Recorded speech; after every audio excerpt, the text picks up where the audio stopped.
اپنی روح کی دنیا کو مضبوط کرنا ہے. یہ روح کی دنیا پھر آخری وقت میں کام آئے گی.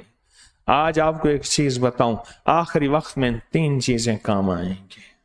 آخری وقت میں 3 چیزیں کام آئیں گی. ایک یہ محفل, اور میں بندہ جن محفلوں میں اٹھتا بیٹھتا ہوگا, وہ تاش کی محفل ہے, وہ شراب کی محفل ہے, وہ نشے کی محفل ہے یا جوئے کی محفل ہے, وہ زندگی کی کون سی خرافات اور خرابیوں کی محفل ہے, جہاں اٹھتا بیٹھتا ہوگا بے بسی کا وقت ہوگا. آخری وقت بڑا بے بسی کا,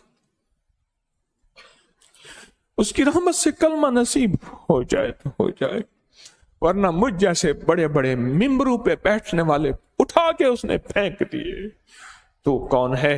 اور وہ لوگ جو اپنے آپ کو خبیث سمجھتے تھے, نیچا سمجھتے تھے, ان کو اٹھا کے کلمہ نصیب کر کے تاج پہنا کے ولایت کا مالدار بنا دیا. آخری وقت بڑا مشکل ہے. مجھ جیسا بندہ کیسے دعویٰ کر سکتا ہے کہ میں نیک ہوں, میں مخلص ہوں؟ وہ تو موت بتائے گی, موت بتائے گی کہ طارق ایماندار تھا یا دکاندار تھا, 1 نمبر تھا یا 2 نمبر تھا.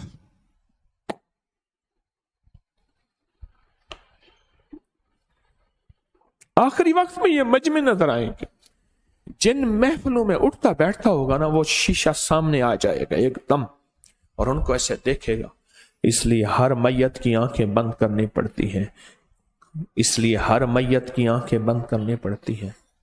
آخری وقت میں جنت بھی سامنے آتی ہے, جہنم بھی, اور یہ دوست اور محفلیں سامنے آتی ہیں. اس لیے ہر میت کی آنکھیں کھلی رہ جاتی ہیں.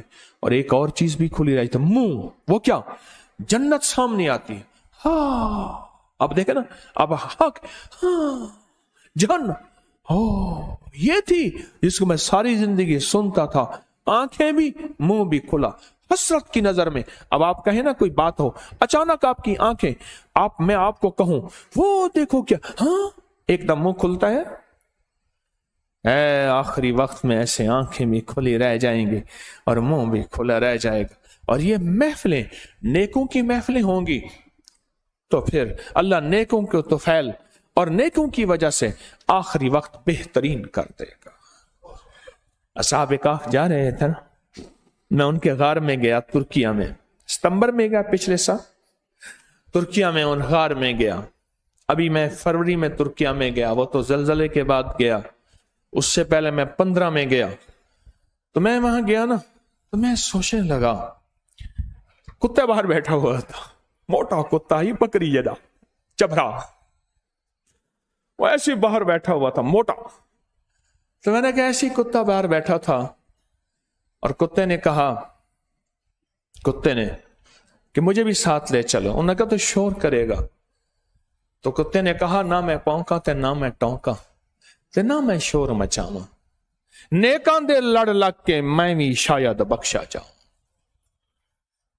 تو نیکوں کی محفل سامنے آئے گی. ایک دوسرا, جو بول زیادہ اور اکثر بولے گا وہی بول آخری وقت میں زبان پہ آئے گا. آپ تجربہ کریں, بے شمار واقعات ہیں. جو بندے سارا دن, کئی لوگ ایسے تھے جن کا ہر وقت گالیوں میں گزرتا تھا, آخری وقت میں گالیاں دے رہے تھے. کوئی لوگ ایسے تھے جو دلال تھے, 2 روپے 2 روپے 4 روپے 4 روپے, یہ دلال ہوتے نا, بولیاں لگاتے ہیں, اس کو بولی کہتے ہیں یا کیا کہتے ہیں.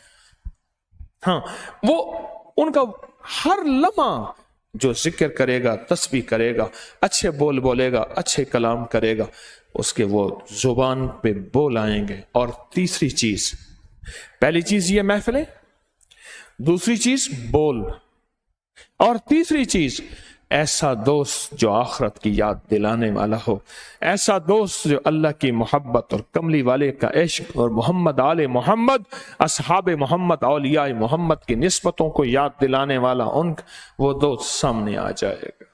اس لیے اکثر آپ نے دیکھا, کہا جاتا ہے ہٹ جاؤ, سامنے سے ہٹو, یا آواز آتی ہے ہاں ہاں میں آ رہا ہوں. لوگ کہتے ہیں کیا ہوا, کوئی نظر تو ہمیں تو نہیں آ رہا. ہمیں نظر نہیں آ رہا, اس آخری لمحے کے سفری اور مسافری کو بہت نظر آ رہا ہوتا ہے, اس مسافر کو بہت نظر آ رہا ہوتا ہے. زندگی کے اس سفر میں ان 3 چیزوں کو سوچیں,